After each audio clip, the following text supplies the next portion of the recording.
Well, I figure if we're here, we should record. I think so. It's been a while. We don't normally say the number, but this is number 70. I hate that you just did that. It's a You big know one. I don't like the numbers. It's 70? Number 70. I feel like we've done more than 70. I feel like we cut out all the COVID ones just because they were on Zoom? Well, actually, that's a good question. It feels like there should be way more. Yeah, it's crazy. Well, that only tells me that I really was only doing this once a month for a while. Yeah, that's what it is. Yeah, it was once a month for a long time. For a long time, it was only once a month. Welcome, everybody, to the 70th episode of Leadership Lean In. Nate Dogg just told me we're about to hit 1 million downloads. Crazy. That's audio. Audio. Yeah, crazy. I mean, guys, all the leaners. You know, I just got back from Miami, which we'll talk about in just a moment. I met so many people in Miami, well, also known as Miami, according to Will Smith. Slap somebody. Come on, you guys. We can't joke like that. Let's get serious. I met so many people who are like, I'm a leaner. I listen to Leadership Lean In. Like, it just means it never gets old. Right. It means the world to me. It's my favorite subject outside of talking about Jesus, my wife, and my kids. It's leadership. And the Lakers. Sorry, I got to just put that right in there. It's leadership. I just love talking about it, love learning. I feel like I know nothing. If you're listening to this podcast, we are not experts. Not at all. In leadership. We are practitioners that are trying to learn, correct, help each other, learn. And so thank you to everybody that, man, so many people share it. So many people post on their stories. So many people are like, "This, I love this episode. Thank you so much." There's a team of people. This is the biggest audience we've had in this room so far. Sure. It's a live studio audience. We got Nikki G in the building. Have you ever been to a live Leadership Lean? It's your first time? This is the first one. Man, you are gonna. Wow. Your life's about to get changed, brother. But we got a great crew here, and it means the world to our team that helps put this on. Everyone that likes, subscribes, comments. So we're gonna jump right in. Today we're talking about lately I've been learning. Okay. Just think it's a great practice to be in the business of stuffing your head with good stuff. Mm. Just learning, living your life. Like, I always think we really are in trouble if you have an aura of arrival. Wow. Okay. A sense of arrival is just like, I got it, I know it, figured it out, cracked the code. And I always feel like, man, you do that, you just took the hourglass, and it's just like, you're a ticking time bomb. This thing's going to be done. It's over. Because life, there's no arrival. We're always learning, always leaning in, always trying to get better. I think this podcast, the reason why I've enjoyed all 70 episodes, we're just getting a little bit better. Right. We're just sharing what we're learning. Sometimes it feels like we're just like one chapter ahead in the book. Yeah, exactly. Or like we're just sharing, maybe even cross the same chapter. Yeah. It's that thought we talked about a while ago, but like a comedian's always trying to keep a fresh idea in their pocket. I think when you live your life as a learner, it's like, I always got that thing I just learned. Yeah. We were on this hike. This is amazing. We're on this hike a couple weeks ago. I was in Switzerland doing a wedding. You were on a hike. I was on a hike with some friends. The day after this wedding, we hiked up in Geneva, like this. We drove like 10 minutes, and all of a sudden we're in France. Whoa. That part of the world's crazy to me. Right. And we're looking out, you could see, like, it's just, everything's so close. So we do this big hike, and this couple that was on the hike with us, very just bright, fun, loving, kind people that could, if they want, because of their status and their fortune, just be like, I don't care about anything. But they said every day on their family group text, we have to submit what we learned that day. Whoa. And I just thought, man. And so we're talking, like, they're like, what's a book that you read recently? And I was like, I just on the plane, I listened to Matthew McConaughey's Green Light. Same. Green Light. Matthew McConaughey's voice, by the way. Get out of here. I couldn't read it. I had to listen to it. I went straight from Matthew McConaughey's book, to be honest, straight to Will Smith's. And I was like, both voices you know really well. Yeah. But man, even as great and iconic, Fresh Prince of Bel-Air, come on, that's my childhood. Nothing comes close to Matthew McConaughey. No one. He just got that voice. No one. Green Light. Yes. And But I was saying, green light. I just listened on the plane. And she was like, wow, what are some takeaways? We're on a hike. I can barely breathe. She's like, what are your key takeaways? I just love that she was wanting to learn. Maybe she was trying to put it in the group text that day, but it's just like I could sense I'm a student. I want to absorb knowledge. I need information. I want to learn about the market. I want to learn about what's going on in Russia. I want to learn about Ukraine. I want to learn what's going on. What's the problem with NFTs and crypto right now? Mm-hmm. What's happening in the world? Right. What's happening in with the Great Resignation? What's happening with culture? What's happening with Twitter? What's happening with TikTok and China? It's just so much to learn about. Yes, infinite. The infinite game. So these are just a few things I've been learning. I just got back from Miami, had a phenomenal time at VU conference. Mm-hmm. I've been going every year for a decade, over a decade. I think this conference is like 12 years old. It was the best one by far. Wow. Had one of the best moments in my Christian walk at this conference. Shout out to Carrie and Cody Carnes leading the blessing. Of course, the blessing is the song. And this thing just dropped. I mean, I've never seen anything like it. I've never seen a room like that ever, anywhere.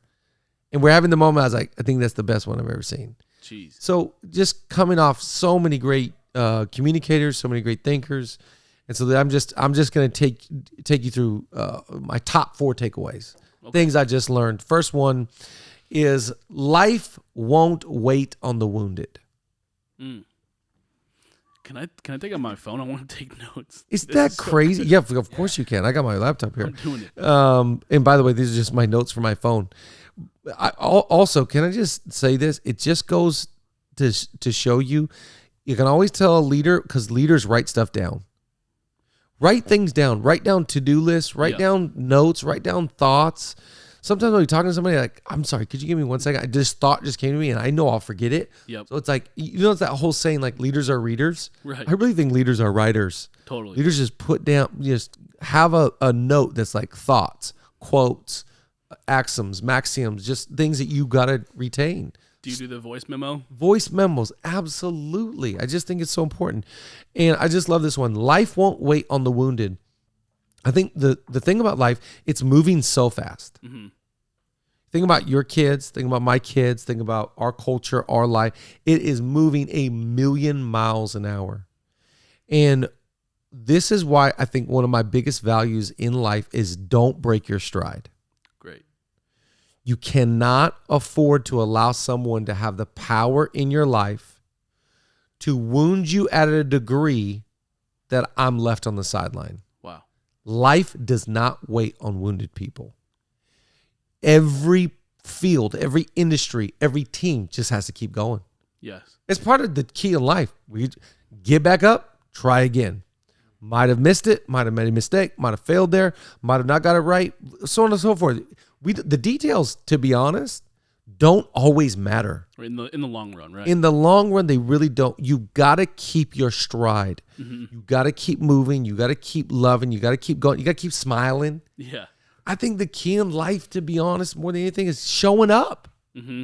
Consistency. In the wounded, just stay on the couch. Jeez. Stay at home. Taking my ball, I'm going home.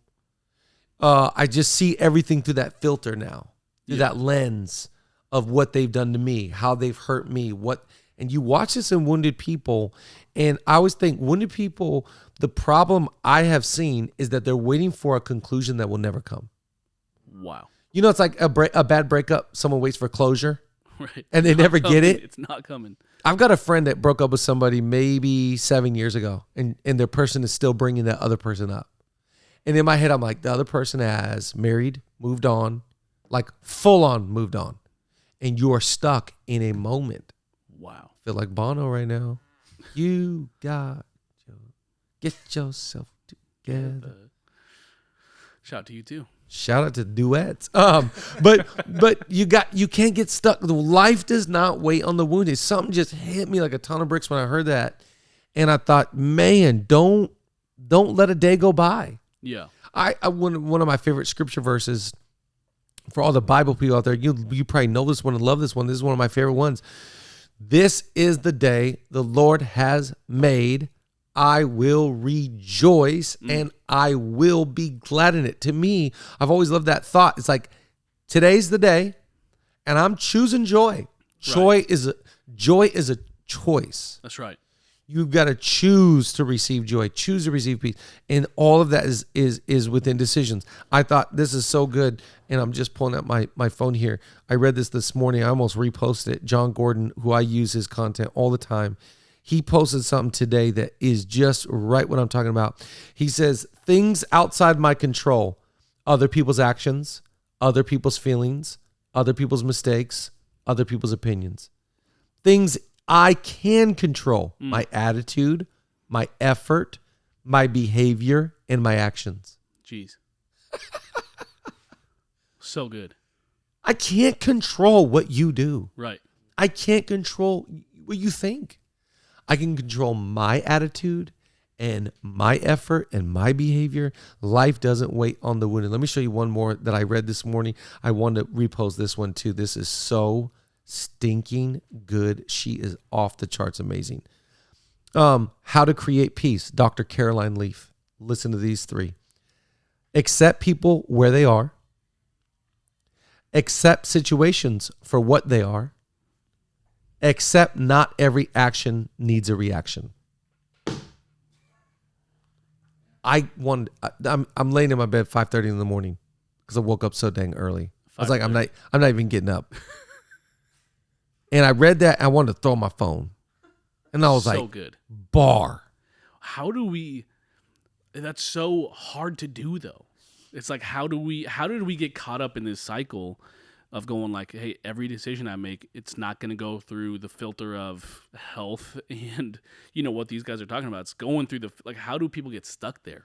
I think, I had lunch yesterday with a great friend of mine yesterday. He is working with Navy SEALs and did a project with some Navy SEALs. And one of our mutual friends is a SEAL. And he was talking about, I always admire their physical, think these guys get out of here. Yeah. Their pain tolerance.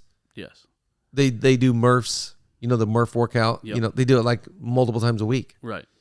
And this guy was telling me, you think it's about the physical. Think about the emotional intelligence. And I was like, I've never thought or equated one time a Navy SEAL and emotional intelligence. Right. But you have to have equal emotional intelligence to be a SEAL. Totally. Because if not, you go into fits of rage, fits of panic, fits of I'm a victim here. Mm-hmm. And I just think, so it's proof that whether you're a Navy SEAL or a parent, you need emotional intelligence. Right. Because life does not wait on the wounded. So I cannot control what's going on out there. I can only control what's going on in here. And this is where true happiness comes from. Right. Doesn't come from purchases. Right. Doesn't come from, we talk about it all the time. But I just think that's such a big deal. It takes emotional intelligence to get up and go, man, let's try again today. Here we go. Let's have fun. Yep. More people for me than against me. Doing better than I think I'm doing. Let's, I can't control what other people are going through. Good. But man, I'm gonna put effort in today. I'm gonna have a great attitude today. Yeah. I just love that. The second one I walked away from, the Sarah Jakes Robert actually said this. It's a great thought. She said, whatever you're around, it gets on you, then it gets in you, then it comes out of you. So around you, on you, in you, out of you. Sheesh. And I just thought, what do you want to come out of you? Right. Because if you want good things to come out of you, you got to get good things inside of you. And talking about environment. Right. Talking about places you choose to go and people you choose to be around, and all of these things matter so much, because at the end of the day, the content you consume becomes the content you create. That's what I love about Leadership Lean In. That's right. People are on a run right now, or you're watching it, in a group. We got people that watch it in groups, interns or youth groups, whatever it is. You're getting in this atmosphere, this environment of learning, of leadership. Right. And it's getting on you. It's getting in you. It's going to come out of you. That's right. And I think so often, to me, you have to also remember, if you hang around fools, you become a fool. Jeez. You hang around wise people, you will become wise. Yep.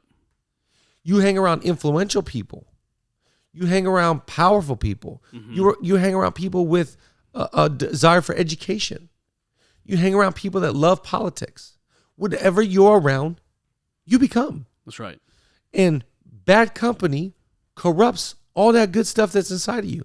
So you get around it. Yep. And that stuff gets on you. It drops. And then all of a sudden it's like, how come so-and-so is talking like that? Right. How come so-and-so changed? Yes. I am a sum total of my influences. So do not let influences choose you. You choose them. I really choose the voices in my life. That's really good. I choose the environments I'm going to be in. Yep. I choose where I'm going to take my family. I choose what we're going to watch on the television screen. Yep. Because I know what's around me gets on me. Right. It gets in me. And there's nothing inside me that's not coming out.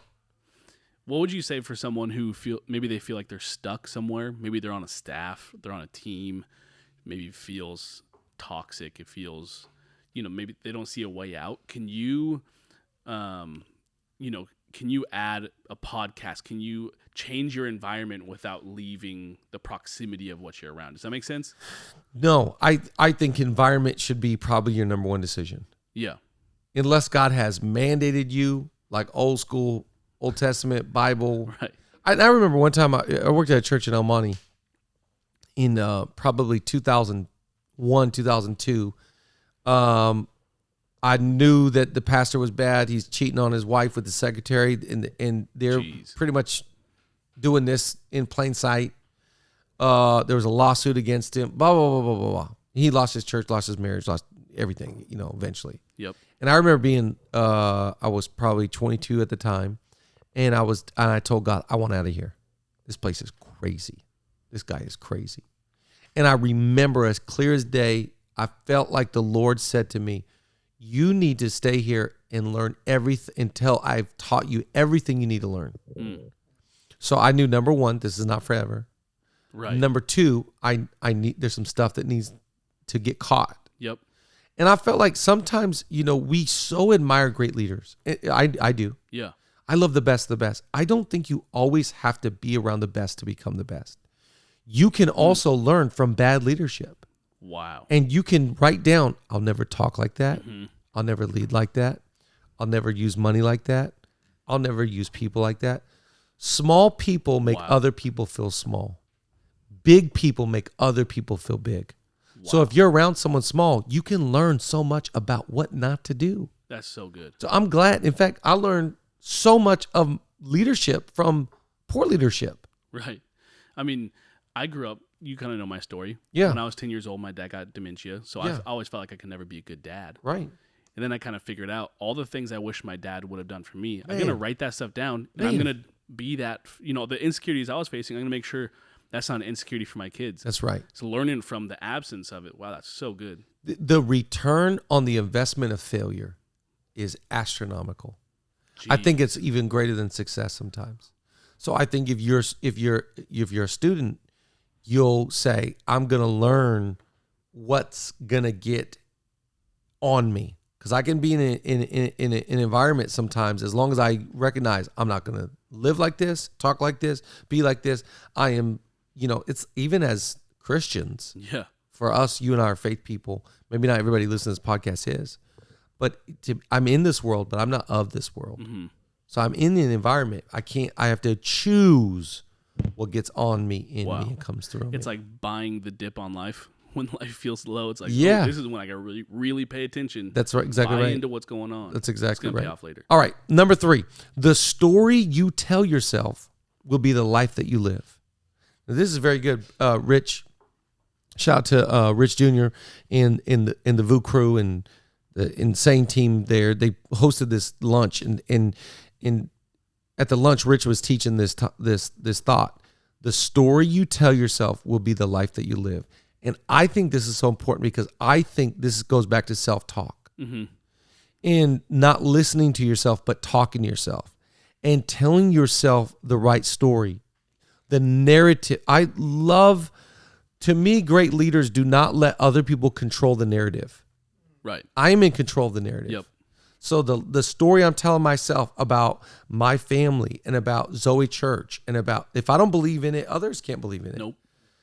If I don't trust myself, others can't trust me. So I have to first tell myself the right story. I'm doing good. I'm healthy. I'm flourishing. I'm having fun.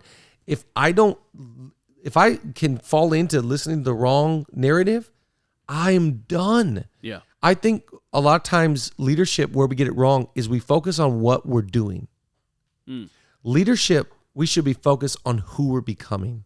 It's really good. And we are becoming the story that we feed ourselves. You know, like when you get on social media, you look at the news feed and you're like, okay, that's the narrative of China. That's the narrative of Russia. That's the narrative of Ukraine. It's the narrative of North Korea. That's the narrative of America. That's what's going on in Texas. That's what's going on in Florida. Blah, blah. Okay, so what is the news feed you're believing, telling yourself? Because whatever you tell yourself, the story you tell yourself is the life that you live. That's right. As a man, to use the scripture, as a man thinketh in his heart, so he is. I am not what you say I am. I am what I say I am. Wow. Your opinion of me is not stronger than my opinion. Right.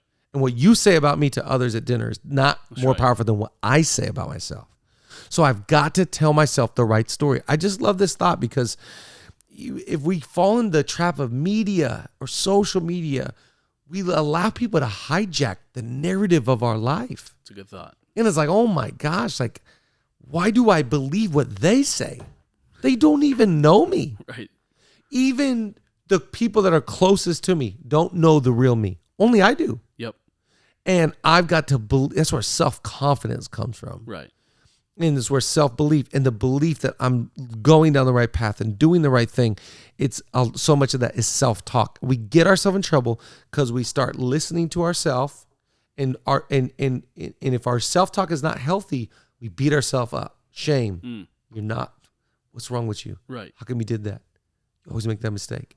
And we've got to learn how to talk to ourselves in a positive manner that is constructive and builds us up. Like the true champion that's inside of all of us, the true king, the true leader, warrior, whatever that is, the best version of you, only your voice and your belief can pull that out. Right. I cannot forfeit my confidence to what other people think about me. And to me, that's where faith comes in. Is a big part of our life, of course. Because the greatest voice has to be God's. Right. If I'm only believing what he's saying about me. Yeah, because if I live, to me, the greatest leader ever was Jesus. And people, humans, would try to praise him. And he would go, I'm good. I'm straight. Yep. He did not even want to receive the praise of man. Why? Because there was nothing in it for them. He was just like, why would I've got a whole greater source that is telling me the right story, and you could change your mind, but that guy will never change his mind. That's right. And that guy's never going to change his story about me. So I'm just going to stay on the straight and narrow of what he says about me. This is a big deal. By the way, just a side note, I think one of the reasons why we need to be careful about wanting to be famous, we live in this clout chasing culture. Right. We live in this culture of virality, which is fine. By the way, you can have a lot of followers and not be influential. That's right. Influence and following are not the same thing. Not the same. Because influence is so sovereign to be influential. That's a power thing, not a social media thing. No. But I think we need to be careful because, if you live by their praises, you'll die by their criticism. I think everything's fine and dandy till you get canceled. And then once you get canceled once, you're like, oh, I don't need the praises of man. Right. Why also could Jesus say this? Because he got canceled all the time. Every time he got up. Everywhere he went, they were like, cancel culture. You're the worst. We're going to kill you. We're going to kill you. Get out of town. We hate your message. We hate your life. We hate your miracles. You're not the Messiah. So Jesus dealt with cancel culture everywhere he went. And so that's why he was like, when they tried to praise him, he's like, guys, let's try. I'm straight. Trust me. I'm good. I know where I get my food from. Yep. And it ain't y'all. It's not you. You're not going to tell me the story that I need to believe. Right. Like the story I have to tell myself is first the story I get there, and that comes down and gets inside of me. And then what comes out of me is love and joy and peace and levity. So I think, but we have to be careful about clout chasing and trying to be famous, because at the end of the day, man was not created to be worshiped. Right. Every famous person that gets highly worshiped goes through mental breakdown. Yep. Because it just caves you in. What is it? Absolute power corrupts absolutely.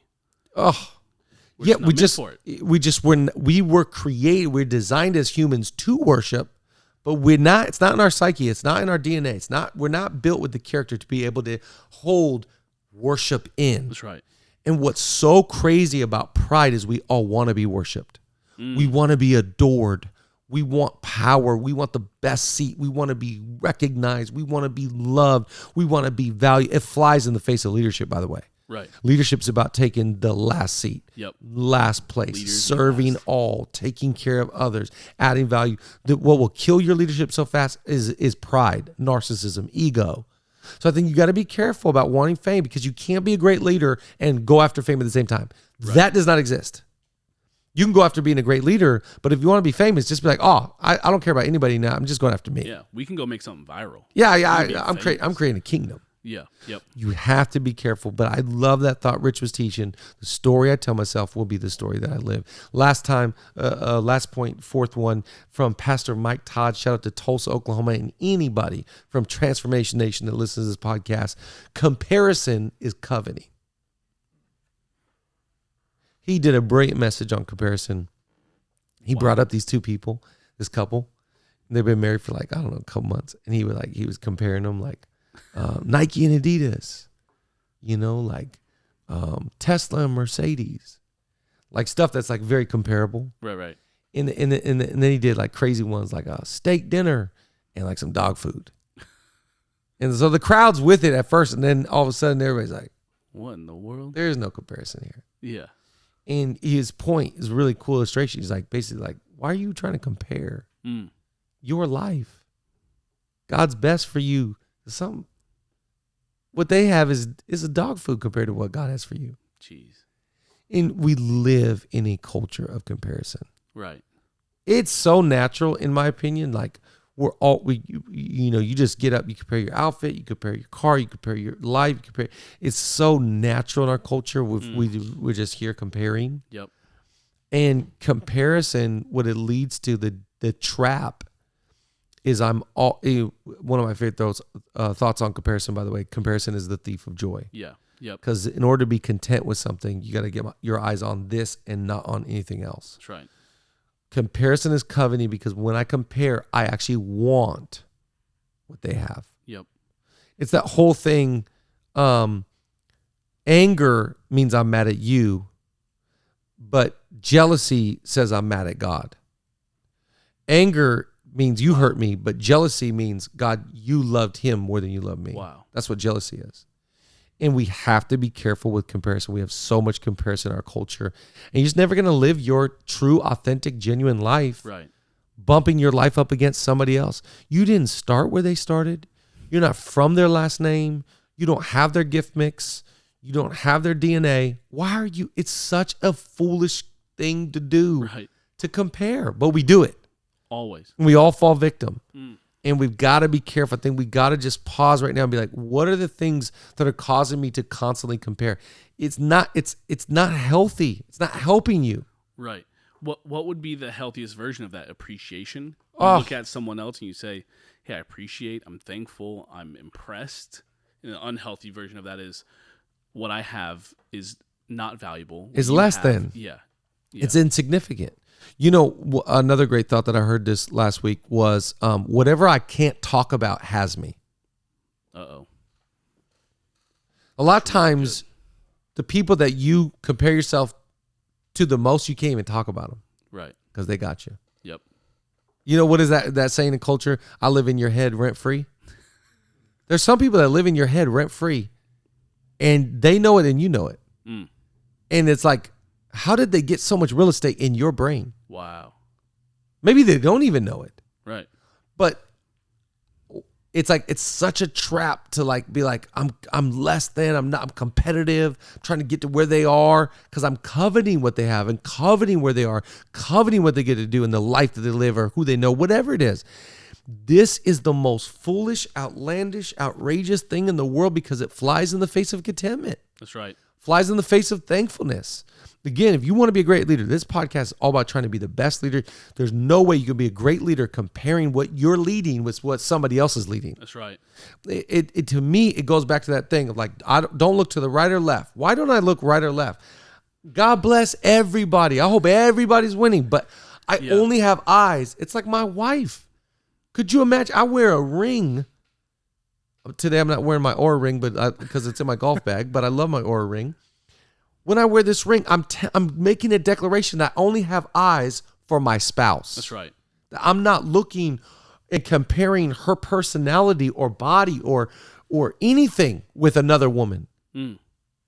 Because if I did, that would steal my joy I have in my marriage. Right.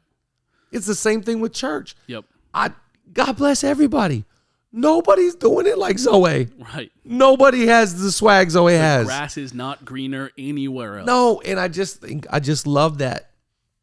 I love that thought because I didn't listen to Pastor Mike and think like, man, that sucks for people that compare. It's such an easy thing to do. Right. Like I was saying, it's natural. Yep. But we have to keep our comparison in check and in context. He was saying, and I love what he was saying because in our field, he was like, if you go to look at elevation or transformation numbers for anything other than appreciation or, he's like, then it's from the wrong motive. And I was thinking, I never go look at elevation or transformation. I wouldn't know. I truly wouldn't know because I was probably great. Yeah. And God bless everybody. But I really have my eyes on what God's called me to do. That's right. And I don't mean that in a bad way. I'm not trying to sound pretentious. It's just like, I know what that road leads to. And it leads to nothing but a threat of stealing away my joy. That's right. These people right here, this city right here, this life right here, these children, this spouse, these friends, this community. God, you're so good. And so I've been trying to learn. I've been trying to learn lately. I wrote some stuff down. You wrote it down. I did. I had to. Well, 70 podcasts in, and this guy's finally taking notes, team. Okay. Okay. We love you. We'll see you for 71 next time. Okay, let me say one last thing too. If you're an audio-only listener, if you are listening, yes, thank you. Tell the people. The vast majority of you are probably listening, audio not people. Watching. And so we'd love to invite you over to the YouTube. Go to Chad Veach channel, and we're going to be dropping some exclusive content only to be had on YouTube. Ooh. So head over, subscribe, drop a comment on here, and maybe we'll shout you out. Ooh, drop a comment on here, and maybe we'll shout you out next podcast. Boom. Let's do that. Let's do it. We love you. Leadership Lean In. Keep leaning.